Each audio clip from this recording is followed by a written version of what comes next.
It is December 30th. I don't even know what time it is, but I know it's like after 7 o'clock. Yeah, 7:25. Um, I'm out of breath because I'm carrying all of my things because of an incident that happened yesterday. So, and I'm going to try to make it short and I'm going to try to be honest because I'm not proud of myself for my intentions. So, anyway, I went early. I left the shelter early so that I could go to another shelter and see if I can get an intake there because I was tired of being here. Because they keep on messing with my locks, and then all of a sudden my lock went missing. My lock that was from here, not just my combination lock. And they kept getting into it. And then Jeanette had no shame about like going through my stuff. She left the lock right on top. She didn't care. I locked it, went to breakfast, came back, the lock was off. She was messing with stuff. I was like, what the hell? And it was obvious. And I guess she thought it would agitate me, which it was like I already knew the combination lock was messed with because why would it be gone for 3 days and then back? It's so that they could tamper with it. Duh. And then, but I used it anyway, you know. And then after that, I just threw the combination lock on her bed. I was like, oh, okay, well, that's, you want to let me know that you know? Well, I'm letting you that I know. I'm letting you know that I know.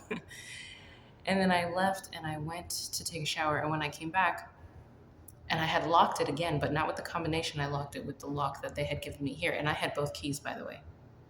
Then the lock just miraculously just didn't exist anymore when I came back.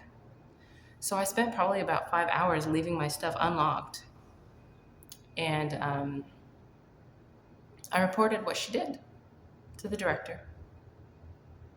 And, you know, then I also reported everything else that she had done, which is identity theft, stealing my social security number, identity fraud, making businesses or giving it to people to make 5 businesses in New York in my social security number instead of an EIN. And, making humiliation ritual videos and blah, blah, blah. And that's when I had that whole altercation where the cops were like, you're irate. And then, when I got to the hospital for a psych evaluation, the EMT told the police officers, yeah, she's only at like a 93 over 100. And she's like, what, only? Because they expected me to be all upset. Right? I was like, this is so dumb. So anyway, I came back. When I came back last night, my lock was still on there. But my new lock was still on there.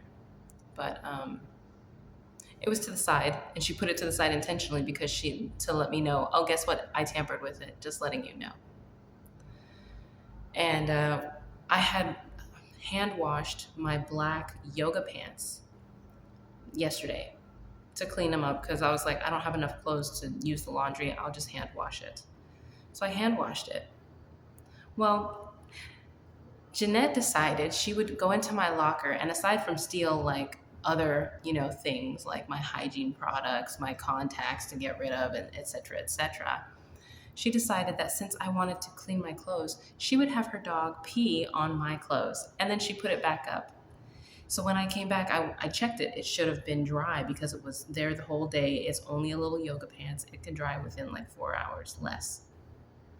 And it was wet. I mean, teeming wet.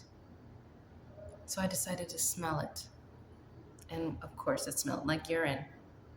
So I just left that on the top of my locker. I took all my stuff, and since that's why I'm tired, because since last night, I was like, I'm not doing this.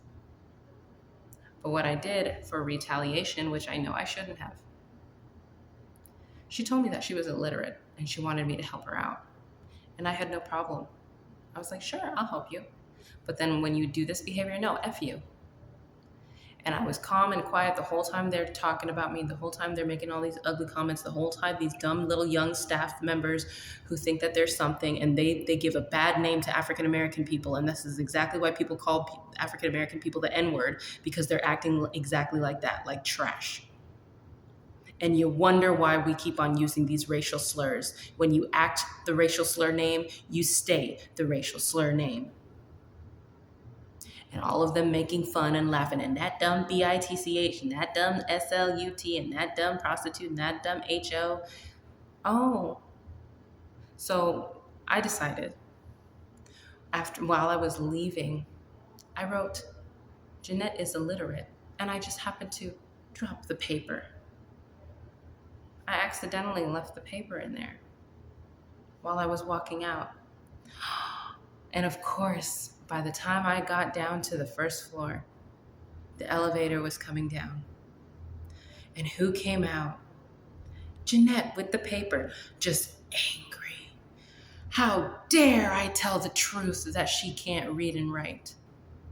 I think she's like freaking 50 something, almost 60. That's not my problem. You told me that. And out of respect for you, I didn't say anything. But you kept on torturing me in my sleep. You kept on recording it and mocking me and sending it to other women and having them do that. So last night, there was a cop waiting to RAPE me down there. There were two. They were waiting to RAPE me down in the lobby. They were just chit-chatting for 2 hours. They were watching me while I was sitting in the lobby. I sat in the lobby the whole night. I didn't go to my room. What happened to that, right? The staff followed me all night. The minute I got up, everybody's walking around. The one that tried to bum rush me, that some weirdo on YouTube was like, "Why do you bother them? Did you tell them that they can you could post that? Did you tell their mom?" I'm like, "You're an idiot. That is a woman who's pregnant and she's doing dope." And then she tried to bum rush me because she's stalking me up and down the goddamn stairwell every goddamn night. So I took that video so that I have her identity. You know, what is it? Facial recognition works wonders. Not as much on African American faces as dark as hers, but you know what? Hey, I'm okay with a 50% chance of who she is. I'm pretty sure I can figure it out anyway without that. But we're not going to go there. The thing is I did retaliate and I posted that, and you know, I made that paper and she was not happy, but I didn't stop there. I didn't. It wasn't enough for me to just have her humiliated by a couple people. Because what she did to me, she did it to the entire building. So I went on every floor and I left the information on every floor. So every floor knows now. Not just that, I reported this place. So not only did she get humiliated, last night when she woke up, she was teeming. And the worst part for me, for my soul, is that it actually made me very happy. And it still makes me happy. And I know it's bad. I know it's bad. But, you know, and that's why I say when you do bad things, you know, it feels fun. You know, it's fun. You know, it feels good for a bit. It makes you feel powerful. I feel powerful. But to be honest, I still want to keep doing it. That's the addictive feeling about it. And I know for a fact it's not a good feeling. So I've repented quite a few times since I did the first one. Because when I did the first one, I still was so angry inside. I was like, no. I want equivalent exchange. Everything she did to me, she gets to get the humiliation now. Everybody here needs to know now. I could have just let it stay in our one room and it would have prospered to other places. But I had to do it. I had to avenge myself. I'm not regretful about avenging myself. I'm regretful about feeling powerful and becoming like them. Powerful to hurt somebody. Because that's not who I am. I know who I am. And I don't need to become like these people to prove a point. And that was my fallacy. And I need to hold myself accountable now. So I don't like that part of me that still exists. You know, even right now, like I'm still satisfied And I can laugh, but at the same time, I'm very upset with myself because I can't, I haven't worked through it. And, I'm not perfect, but I try to be. And then when I get to these points where I'm happy to hurt somebody, I question it, like, why? And I still feel like I have a valid reason. Is it right though? Logically, I know it's not. But emotionally, I feel fulfilled. And so right now, my head and my heart are not, they're at odds. So I'm probably going to have to dig really deep on that one. We all have some ugly parts of us. And to me, I know this is going to sound very contradictory, but I'm okay with being that type of ugly where I only act like that in my self-defense. To me, to my moral compass, it was justified. Now, if that girl would have physically touched me and bum rushed me, I would have felt satisfied beating the crap out of her too, because it was in my self-defense. But after I defend myself, afterward is when it's bad. And that is what disciplining yourself has to, you have to really work on. And so right now I'm trying to discipline that urge to want to hurt her. Because to be honest, my emotions know for a fact I only avenged one incident. She RAPE'd me. She physically assaulted me. She recorded me without my consent. She tortured me.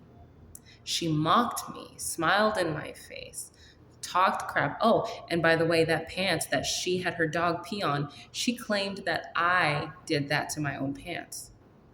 After she did it, put it back in my locker. That's how sick these people are. And so emotionally, I feel like, no, I need to do more to her to avenge. Logically, I know that it's not going to change what she did. But logically, I also understand why I want to do it. But now we have to go back to just being logical and emotionally sound. At the end of the day, it's hurting me. Because now I am becoming like them. The people that hate me, I'm becoming that. So that means I hate myself. Just the thought.